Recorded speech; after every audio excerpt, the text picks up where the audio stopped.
बृहस्पतिवार व्रत की पौराणिक व्रत कथा। प्राचीन समय की बात है।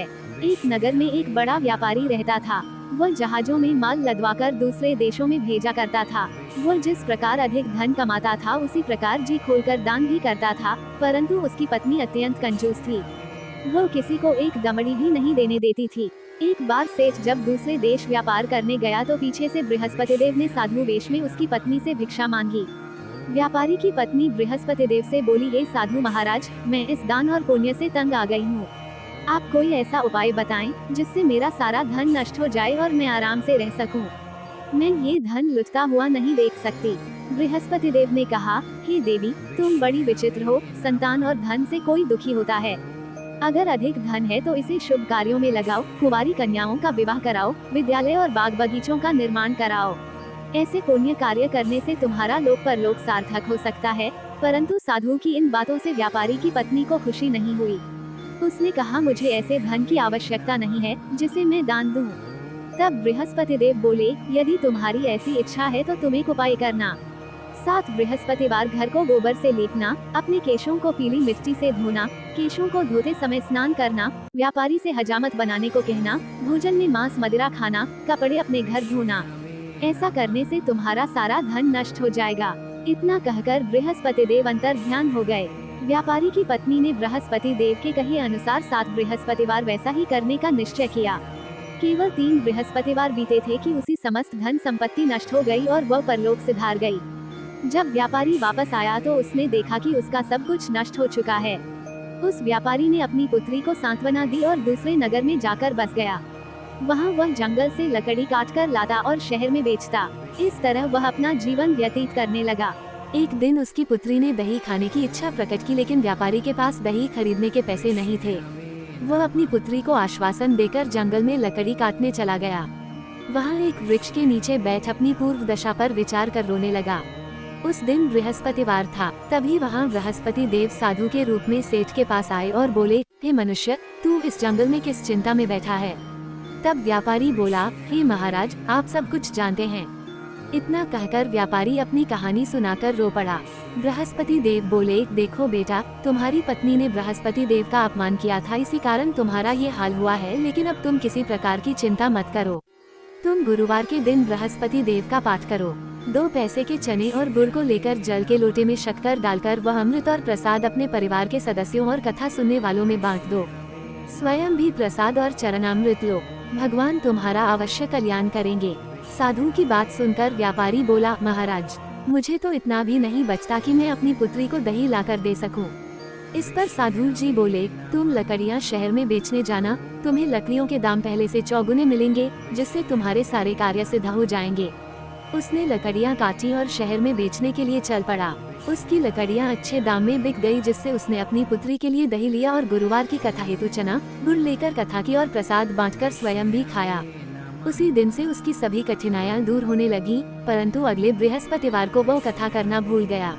अगले दिन वहाँ के राजा ने एक बड़े यज्ञ का आयोजन कर पूरे नगर के लोगों के लिए भोज का आयोजन किया।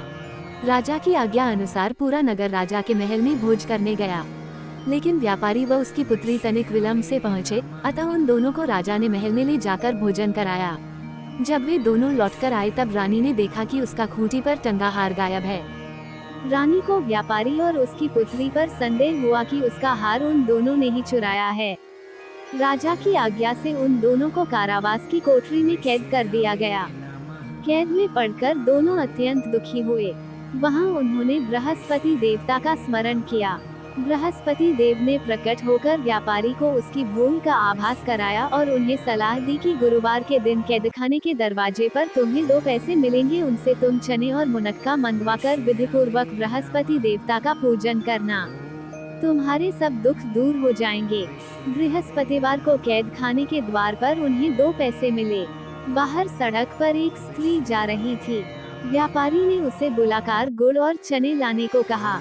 इस पर वह स्त्री बोली, मैं अपनी बहू के लिए गहने लेने जा रही हूँ, मेरे पास समय नहीं है। इतना कहकर वह चली गई। थोड़ी देर बाद वहाँ से एक और स्त्री निकली। व्यापारी ने उसे बुलाकर कहा कि हे बहन, मुझे बृहस्पतिवार की कथा करनी है, तुम मुझे 2 पैसे का गुड़ चना ला दो। बृहस्पति देव का नाम सुनकर वह स्त्री बोली, भाई, मैं तुम्हें अभी गुड़ चना लाकर देती हूँ। मेरा इकलौता पुत्र मर गया है, मैं उसके लिए कफन लेने जा रही थी, लेकिन मैं पहले तुम्हारा काम करूँगी, उसके बाद अपने पुत्र के लिए कफन लाऊंगी। वह स्त्री बाजार से व्यापारी के लिए गुड़ चना ले आई और स्वयं भी बृहस्पति देव की कथा सुनी। कथा के समाप्त होने पर वह स्त्री कफन लेकर अपने घर गई। घर पर लोग उसके पुत्र की लाश को राम नाम सत्य है कहते हुए शमशान ले जाने की तैयारी कर रहे थे। स्त्री बोली, मुझे अपने लड़के का मुख देख लेने दो। अपने पुत्र का मुख देखकर उस स्त्री ने उसके मुंह में प्रसाद और चरणामृत डाला। प्रसाद और चरणामृत के प्रभाव से वो पुनः जीवित हो गया। पहली स्त्री जिसने बृहस्पति देव का निरादर किया था, वह जब अपने पुत्र के विवाह हेतु पुत्र वधू के लिए गहने लेकर लौटी और जैसे ही उसका पुत्र घोड़ी पर बैठकर निकला, वैसे ही घोड़ी ने ऐसी उछाल मारी कि वह घोड़ी से गिरकर मर गया। ये देख स्त्री रो रोकर बृहस्पति देव से क्षमा याचना करने लगी। उस स्त्री की याचना से बृहस्पति देव साधु वेश में वहां पहुंचकर कहने लगे, देवी, तुम्हें अधिक विलाप करने की आवश्यकता नहीं है। ये बृहस्पति देव का अनादर करने के कारण हुआ है।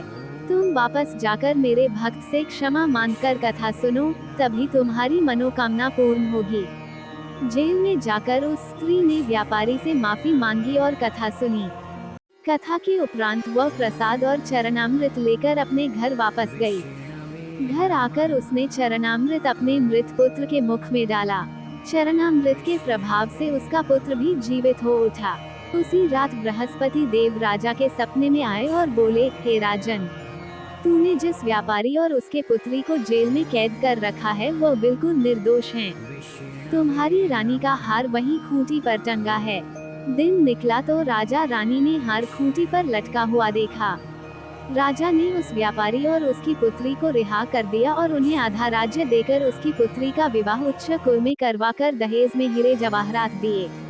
बोलो जय श्री हरि।